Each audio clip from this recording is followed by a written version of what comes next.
Arab దేశాలలో పనిచేసేందుకోసం కేరళ వాళ్ళు ఎక్కువ మంది వెళ్తుంటారు. అట్లా వెళ్ళినటువంటి ఒక వ్యక్తి, ఒక దివ్యాంగుడైనటువంటి వ్యక్తిని చూడటానికి నియమించబడ్డాడు. చివరికి అతని నిర్లక్ష్యం కారణంగా ఆ వ్యక్తి చనిపోయాడు. ఎవరైతే దివ్యాంగుడు ఉన్నాడో అతను చనిపోయాడు.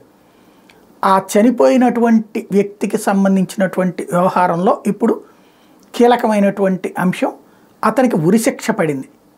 ఆ ఉరిశిక్ష తప్పించడానికి డబ్బులు కావాలంటే రంజాన్ని పురస్కరించుకుని ముస్లింలందరూ వేస్తే ఏకంగా 34 కోట్ల రూపాయలు చెల్లించి విడిపించగలుగుతున్నారు. ఒక ముస్లిం కోసం అంతమంది ముస్లింలు చేసినటువంటి ప్రయత్నం. సౌదీ అరేబియాలో మరణశిక్ష ఎదుర్కొంటున్న వ్యక్తిని రక్షించేందుకు ప్రపంచవ్యాప్తంగా ఉన్న కేరళీయులు ఏకంగా 34 కోట్లు సమీకరించి పెద్ద మనిషి చాటుకున్నారు. కేరళలోని కోజికోడుకు చెందిన అబ్దుల్ రహీం సౌదీలో ప్రత్యేక అవసరాల సౌదీ బాలుడికి సంరక్షకుడిగా, కేర్ టేకర్గా ఉండేవాడు. 2006లో పొరపాటున అతడు చనిపోవడానికి కారణమయ్యాడు. అప్పటి నుంచి జైల్లో మగ్గుతున్నాడు. మరోవైపు బాలుడి కుటుంబం క్షమాభిక్షకు అంగీకరించకపోవడంతో 2018లో అబ్దుల్కి అక్కడ న్యాయస్థానం మరణశిక్ష విధించింది. నిందితుల తరపు అభ్యర్థనలను న్యాయస్థానం తిరస్కరించింది. ఆ తర్వాత కొన్నాళ్లకు బ్లడ్ మనీ చెల్లిస్తే క్షమించేందుకు బాధిత కుటుంబం అంగీకరించింది. ఈ క్రమంలోనే ఈ నెల 18లోగా సుమారు 34 కోట్లు చెల్లించినట్టయితే మరణశిక్ష తప్పే అవకాశం ఉంది. దీంతో ఆ మొత్తం సమీకరించి రహీంని విడిపించేందుకు ఓ కార్యాచరణ బృందం నిధుల సమీకరణ మొదలుపెట్టింది.